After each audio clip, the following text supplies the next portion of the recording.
नमस्कार, मी संदीपा कानेटकर, फाउंडर आणि managing director कॅनबायसेस.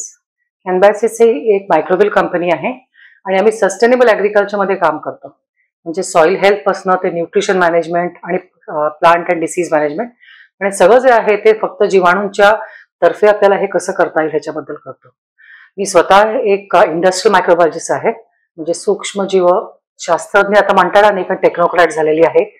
आणि त्याच्यामध्ये आम्ही पहिल्यांदा भारतामध्ये लिक्विड बायो फर्टिलायझरचं पेटंट 1993 साली आम्ही आणलं आणि त्याच्यानंतर मग भारतामध्ये त्याच्यावरती डिमांड नसल्याने पहिल्यांदा आम्ही पहिली कंपनी अशी होतो की जिथे आम्ही एक्सपोर्ट करू शकलो हे प्रोडक्ट्स ऑस्ट्रेलिया, अमेरिका या ठिकाणी.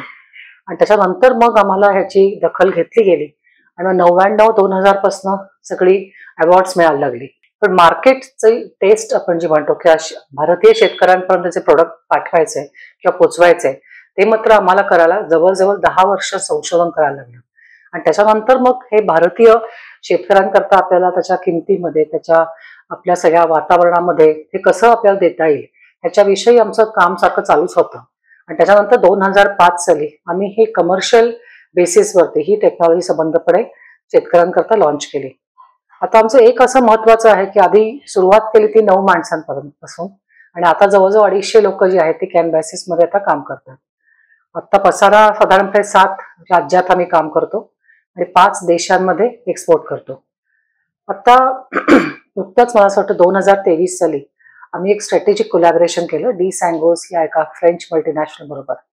आणि आता त्यांची प्रोडक्ट्स जी आहेत ती आपल्या भारतीय शेतकऱ्यांकरता कशी आणता येतील, कारण सगळी बायो सोल्युशन्स जी आहेत त्याच्यावरती रिसर्चला खूप वेळ आपल्याला द्यावा लागतो.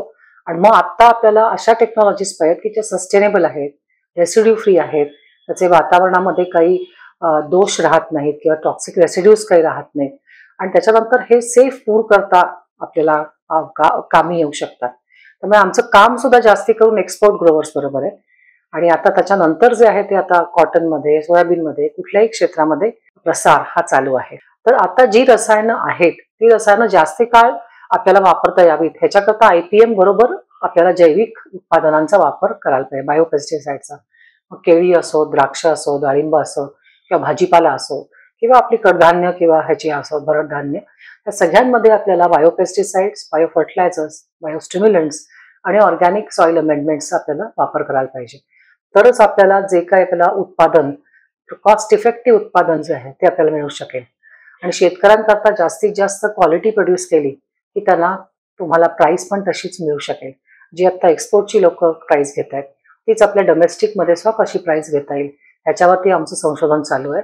आणि वातावरणाला साजेसं संशोधन जे आपल्याला पुढे नेता येईल आणि आत्मसात करता येईल ह्याच्याविषयी काम चालू आहे. आज महिला बचत गट सुद्धा खूप ठिकाणी आपल्याला काम करताना दिसतात की तुम्ही भाजीपाला उगवताय किंवा आता काही त्याच्यातनं प्रोसेसिंग करताय. मग ते प्रोसेसिंग करण्याकरता काही लोक ऑर्गॅनिक वापरतायत, काही लोक रेसिड्यू फ्री वापरतायत.